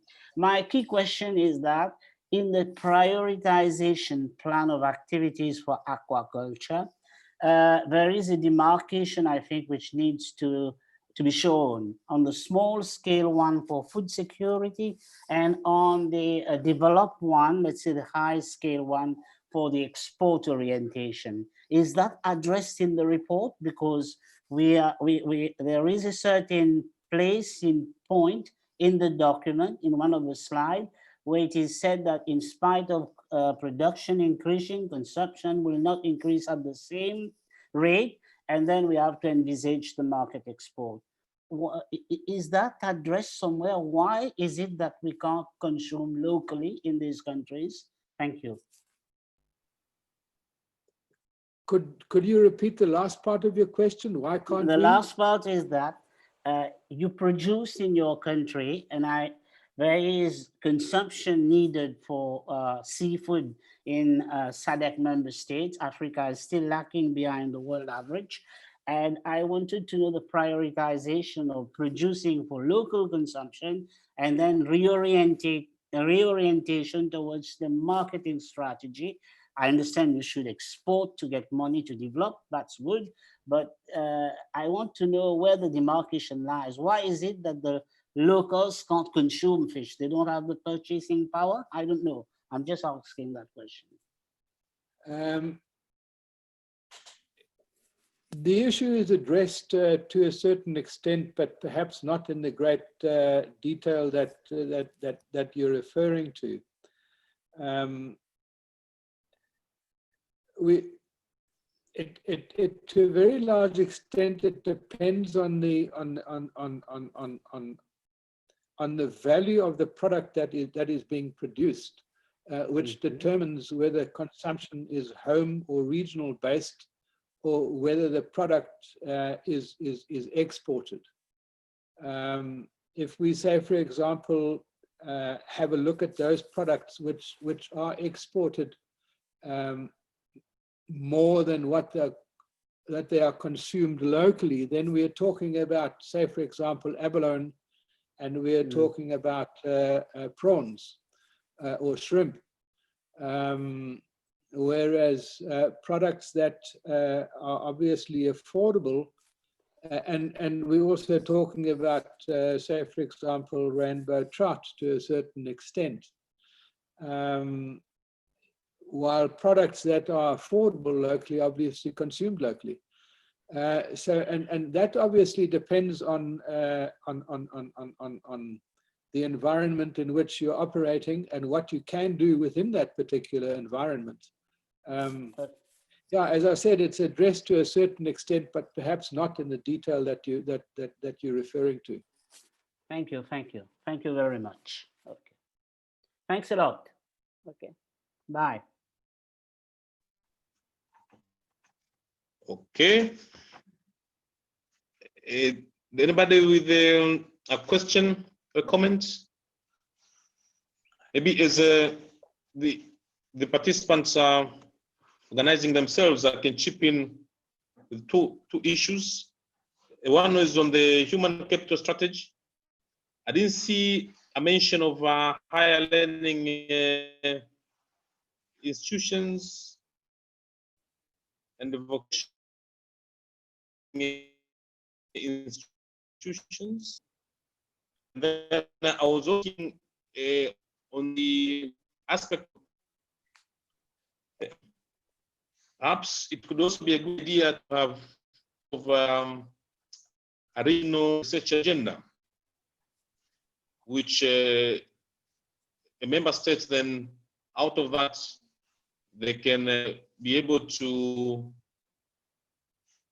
adjust it according to specific needs of the country, respective countries, but rather we should have some sort of a roadmap which will point towards issues which would need to be addressed, research issues which will need to be addressed in order to solve challenges which I think they are more or less the same from one country to another.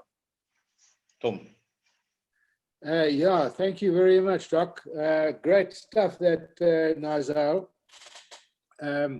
As far as I like the regional research agenda. We do not talk about a regional research agenda, and we will definitely incorporate that idea. I think it's a good idea. The institutions of higher learning are most certainly included. Maybe we just left them out of the slideshow, but they form a hugely important role throughout the region. In some countries more so than in others, but they definitely are in and get all the priority they require. And then to the issue of, if I understood you correctly, you're talking about addressing common challenges. Is that what you were talking about? Yes. In other words, from a research perspective, addressing common challenges. That was with, yes, that with the research agenda, having like a regional research agenda is the fact that we are facing more or less similar issues which need to be tackled from a research angle. So I thought, which we've already taken, that it would be a good idea to have kind of a guidance so that we also avoid the duplication of efforts in the long run, and then we will also be pulling on the same direction rather than having duplication and things like that. Very good. Thank you very much for that, Nazal. We will definitely put that in. I like the idea of, you know, in one of the things that that we've got in the document is for basically a research committee, call it a SADC Aquaculture Research Committee, which in some or other way gets together and then identifies what are common challenges, that such that we don't have somebody in University X working on this and at University Y also working on it independently. It'd be much better if, say, for example, a unified research program could be drawn up and then the work divvied out to this institution and that institution, depending on the strength of the institution in the particular disciplines. So this is the way that we've dealt with that particular issue. But that is certainly within the document. And as you said, the important thing is that given our limited resources within SADC, we don't have the money to duplicate. We've got to be frugal in doing our work.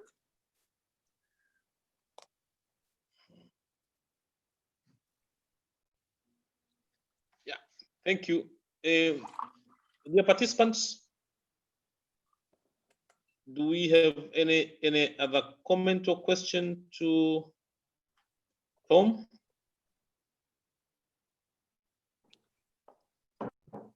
Moseki? Thank you, Chair. Just to add my my observation on the discussion you just had. When we started collaboration with World Fish, I think that's the time when Sloan was still the regional director based in Zambia. There was a proposal to have, in line with the aquaculture strategy, an aquaculture research network, which was established as a skeletal structure aligned with the work that World Fish was doing in the region. And World Fish was then tasked to be the coordinator of that research network in SADC. And I think we need to build on that because there's already momentum. I remember it was also linked to the work that was done under the fish trade project that AU and NEPAD were running at that time.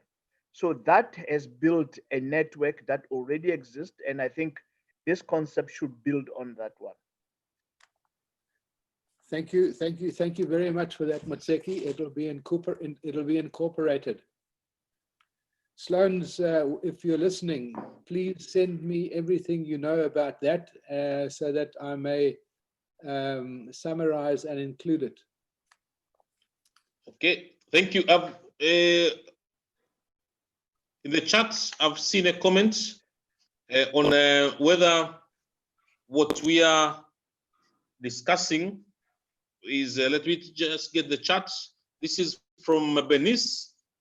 Thank you for the excellent presentation. I may have missed it, but is there any alignment with AU guiding aquaculture frameworks? And do you foresee any role for the AU to assist member states in implementing the recommendations provided? So that's from Benis. And then we also have a comment from Karen. Karen Veverica, all the way from the US. And she's saying we have a very similar thing for regional aquaculture centers in the US. They meet once a year to go over research priorities. Many of you will be familiar with the SHRAC fact sheets. Indeed, we are familiar and they are very useful. Back to you, Tom, and then after that, we'll go to Etienne. Yeah, thank you very much.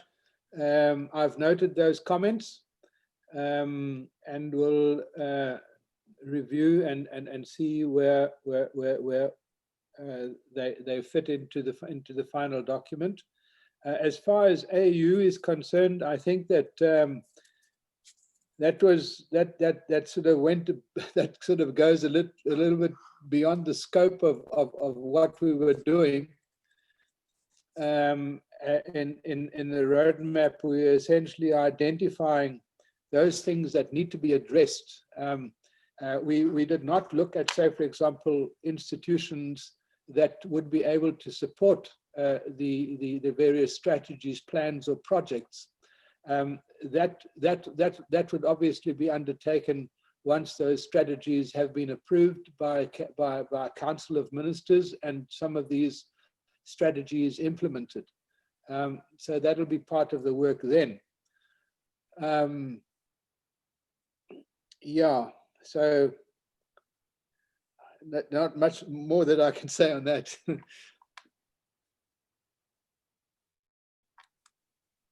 Okay, thank you. Then we can hear from Etienne. I see his hand is up. Etienne, the floor is yours. Thank you, Dr. Madala. Tom, there's also AU work being done in the last 2 years to identify African centers of excellence for aquaculture and fisheries, and that sort of tags into that comment that you've just made on identifying institutions to collaborate and coordinate research. I'm pretty sure if you have a chat to Mohammed Sessi from the AU, he'll be able to elaborate on that and provide details as to how far that program is. I know, particularly in the SADC region, that institutions already identified for that, and I'm always a big supporter of getting all of these initiatives aligned. So maybe that's worth just having a look at as well. Thank you. Thank you very much, Etienne. Yes, I'm aware of that project, and I'm extremely proud to say that my old department has been recognized by AU as a center of excellence now for marine fisheries training and aquaculture research on the continent. I'm very proud of that. Congrats. Okay. Do we see Edith Gondwe? I wanted to ask if the report highlights how individual countries get that. Tom, have you looked at the charts? They seem to be quite active. I'm seeing now there's a response to from Sloans.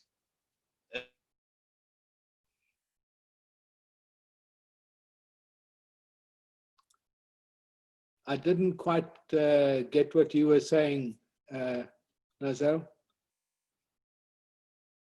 You were breaking up. About the summary of all the wellfish. Wanted to ask if the report highlights how individual countries will contribute to the 355,000 goal. That is, have targets been set for each country based of course on the current statuses and potential? Tom?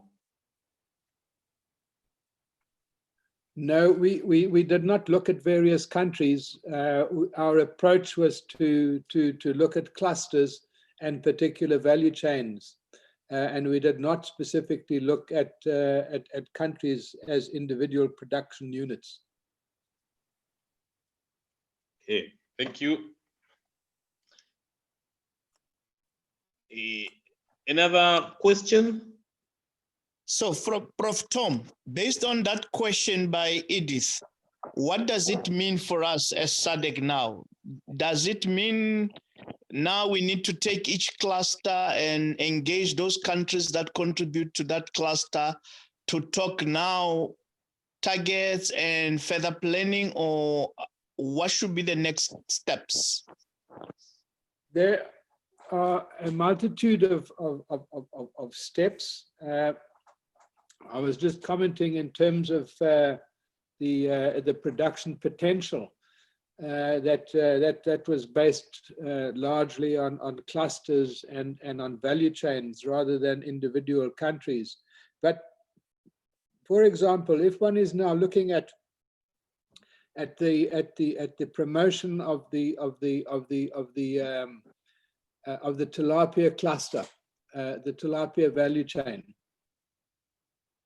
particularly those that have been prioritized. That would mean that those particular industries, as well as the countries in which this occur, we now get together and we sit down and we decide, okay, where are we going with this? Look at the various strategies that we've got. How can we use those strategies that we've identified to going forward for the development of our particular cluster?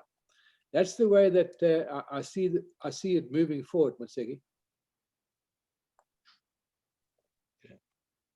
With other words, not on an individual basis, but moving together as an identified value chain which has been prioritized. In other words, take that value chain, prioritize value chain, and then let's see how we move forward from that. Okay, thank you. Moseki? Yes, I'm happy with the response, Chair. Okay. I don't seem to be seeing any other comments? I don't see any hands being raised. Any other thoughts from us panelists? Time for a cup of tea. Okay, I'm having a smoothie.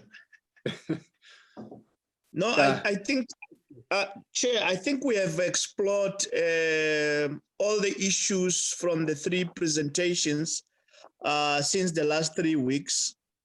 And what is left now is for Tom and Tim to finalize and incorporate all the inputs that were made. There are several those areas that were flagged. John mentioned the issue of food safety, and I'm sure it will be addressed in the final report. And then member states are going to engage now with the final report, so that it is reviewed and further validated. But there will be parallel process where we are engaging now on specifics, like Tom indicated, not just with member states, but with partners. Bernice raised an issue regarding alignment with the AU processes. Yes, these are well aligned, and I think there will be that engagement with AU-IBA as well as AUDA NEPAT to discuss now modalities in collaborating for implementation. Okay.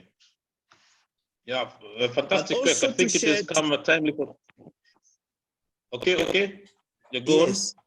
Yeah, there's just another thing I wanted to add. We've got some little funding on a project which is now being piloted, and it links very nicely and very well with what one of the proposed strategies and plans and projects that Tom under the governance strategy had proposed. So we are working with Namibia, Botswana, and Malawi as a pilot to see how best we can align their national strategies with the regional strategy, but also ensuring that the policy and the legislative framework is also conducive for aquaculture development. This is the coherence that the project is trying to establish. And I'm very much sure that all the projects that were identified and the imperatives proposed within will further advise the teams that are working in those 3 countries. So there's already work that can start being linked with what is being proposed now. Excellent. Thank you. Thank you, Matseki. That's interesting. That's very interesting.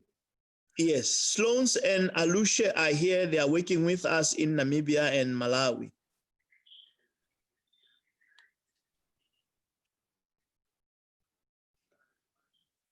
Yeah, we're also in the process of embarking on drafting our. Okay. Yeah, Tom and Tim they have given us a lot of work to do going forward. Okay. Yeah. But from me, I just wanted to chip in that. Yeah, I'm saying I just wanted to chip that the work by Tom will also be very useful as we are about to embark developing our fisheries and aquaculture master plan. So the aquaculture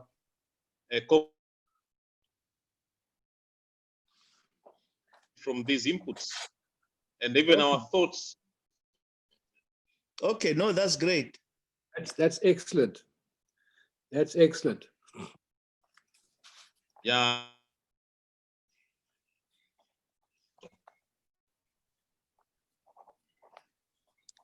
Dr. Madala, I think we can close the meeting. Indeed. My connection it's getting weaker and weaker. Yeah. Yes. So a quick word of appreciation to all the participants who did set aside time to participate in this particular webinar, and also in the two webinars. It is very enriching to get comments from different corners of the world, and they help to shape future of people.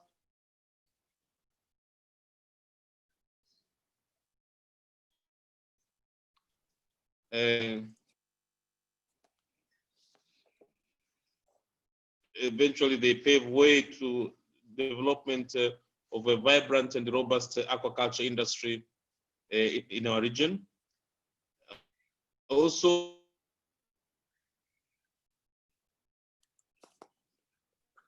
Domingos that reaffirms this, which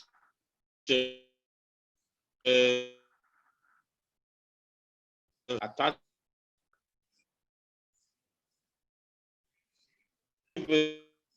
as mentioned earlier, future, and actually the future, and even now we are looking at aquaculture to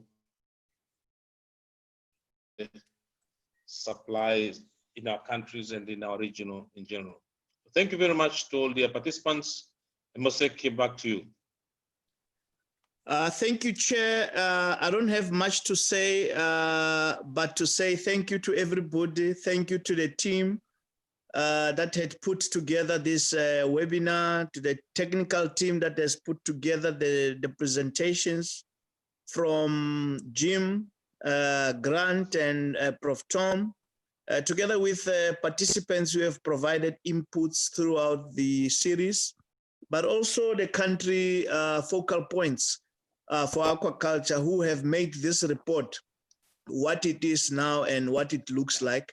If there are more inputs that colleagues wants to put in, please do so to Prof. Tom, so that in the next few weeks he can finalize the report before we further discuss it at the Fisheries Technical Committee meeting.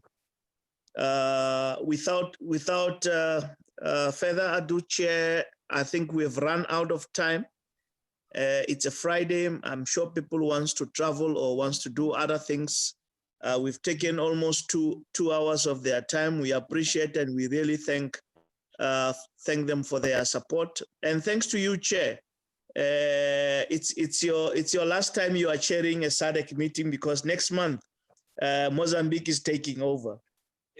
We unfortunately couldn't have the technical committee meeting, but I think you'll have your time again when you are chair of SADC to provide that leadership. But thanks a lot for your leadership and for the support from the United Republic of Tanzania. And our condolences to both the people of United Republic of Tanzania on the passing of His Excellency, former President Mkapa, but also to South Africa on the passing of their stalwart Andrew Mlangeni, who was the last standing Rivonia trialist. We also send our condolences to them and the South African people at large. Thank you, everybody. Thank you. Thank you. Thank you. Thank you very much, Moseki. Thanks, Madala. Thank you, Eduardo. Thanks, Thank Eduardo. you, Moseki. Thank you. Thanks, Eduardo. Thanks, participants. Have a nice weekend. Have a great one. Stay safe, sanitize, and social distance. Indeed.